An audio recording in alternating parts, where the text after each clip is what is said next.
السلام عليكم ورحمة الله وبركاته. ما أسباب تأليف معالي الشيخ محمد الناصر العبودي لكتابه الأمثال العامية في نجد، والذي يقع في 5 مجلدات؟ ما قصة المثل اللي ما يعرف الصقر يشويه، ودون سل السيف فرج؟ وهناك الكثير من الأمثال مثل القعدة حبه رعدة، ومية الخضر شهيد. كل هذا ستجده إن شاء الله تعالى في حلقتنا هذه، ولا تنسى الاشتراك في قنواتنا إذا أعجبتك المادة ليصلك كل جديد.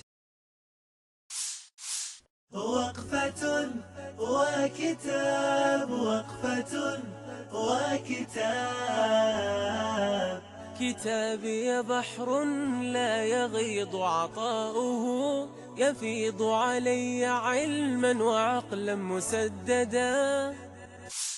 بسم الله الرحمن الرحيم. كتابنا لهذه الوقفة عنوانه الأمثال العامية في نجد للرحالة والمؤرخ والأديب والموسوعي معالي الشيخ محمد العبودي. سمه إن شئت مكتبة نجد أو المكتبة الوطنية، حفظه الله وبارك في علمه وعمله. ذكر أن الأمثال صوت الشعب، فالمثل يدل على عقلية الشعب، كيف يفكر وكيف يعيش، وما هي الفنون التي يعشقها من شعر ونحوه. فالأمثال الشعبية جزء من الأدب الشعبي الذي ينم عن فلسفة العامة وقواعد في الحياة والأصول العقدية لها، ونظرتها إلى الأشياء والترابط الاجتماعي والعلاقات الأسرية ونحوها. ومن أسباب تأليف العبودي لهذا المعجم أنه لا يوجد كتاب في الموضوع نفسه، ثم خشيته من ضياع المعالم التاريخية للعهد القديم، لا سيما مع تبدل وسائل الحياة وهذه النهضة التي تعيشها بلادنا ولله الحمد والمنة. علما أنه يوجد كتاب من 10 أجزاء عن الأمثال الشعبية في قلب الجزيرة العربية للأديب عبد الكريم الجهيمان، ولم يتطرق له المؤلف، ولا أدري ما هي الأسباب.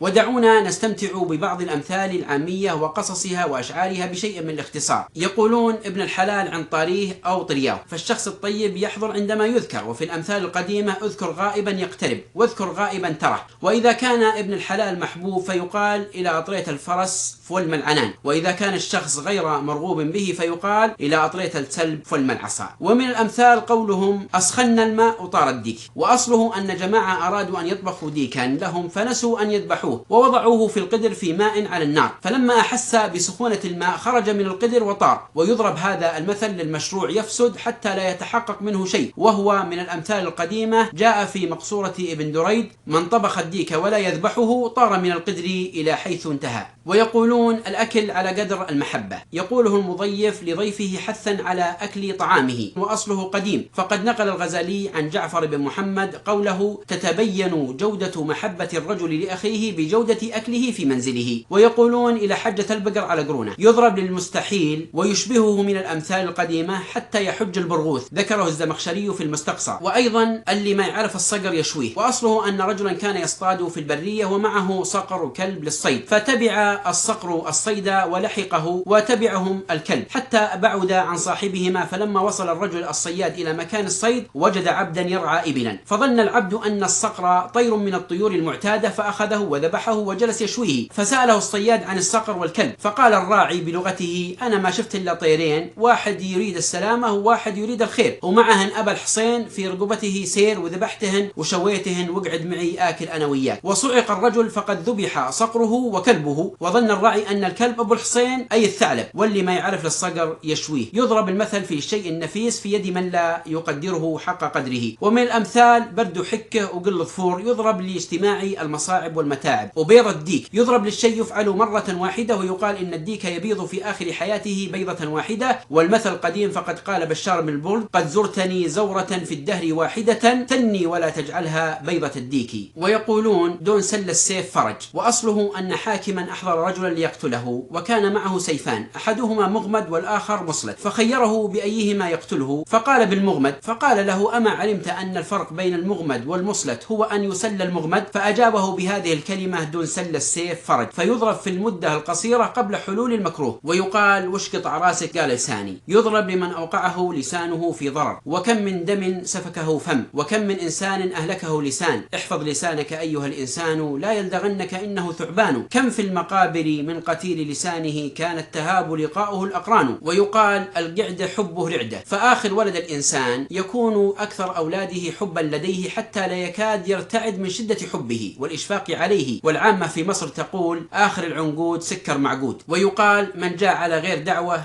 قعد على غير فراش. ويضرب المثل لمن جاء بدون دعوة فأهين. يقول الشيخ حسن البدري الحجازي بالصفح أولى 7: من أتى وليمة لم يكن فيها دعي، وخائض شيئا ولم يعنه، ومن إذا حدث لم يسمع، وداخل في سر قوم بلا إذن، ومن يعلو ولم يرفع، ومن بسلطان له شوكة يهزأ، ومن يخضع للأوضع. ويقال ميت الخضر شهيد. وأصله أن رجلا أكثر من أكل التمر الخضري فأرادوا منعه حتى لا ينتهي عليهم التمر الذي هو من نوع الخضري، فقالوا له إن هذا النوع يسبب انتفاخ البطن وصعوبة الهضم بل والهلاك، فازداد اندفاعا في الأكل وقال ميت الخضر شهيد. ويقال إزازي وليلاقي، وطاطي وليلازي. والطاطأ صوت التهديد، ويضرب لمن يتوعد أعداءه ومخالفيه لكنه لا يعمل أكثر من ذلك لجبنه. ويقول العامة يا الله سنة ذباب ولا سنة غراب، يعني اللهم نريد سنة ذباب لا سنة غراب. والذباب عادة يكثر في سنة الخصب والربيع والكلى، وأما الغراب فإنه لا يكثر إلا في سنة الجدب والأوبئة عندما تموت الماشية فيكثر وقوعه على الجثث يأكل منها وينمو عليها. وختاما فالكتاب يحوي 3000 من الأمثلة، بعضها مقرون بقصة والآخر بأبيات شعرية نبطية وأحيانا فصيحة. فهذا المعجم إرث شعبي وعمل موسوعي. ومن مميزات الكتاب أن المؤلف يترفع عن ذكر الألفاظ الفاحشة والسوقية ويضع مكانها نقط. حفظ الله شيخنا الموسوعي والرحالة معالي الشيخ محمد بن ناصر العبودي على جهوده العظيمة في حفظ تراث الجزيرة العربية ونجد والقصيم على وجه الخصوص. وحفظكم الله أيها المشاهدون، والسلام عليكم ورحمة الله وبركاته.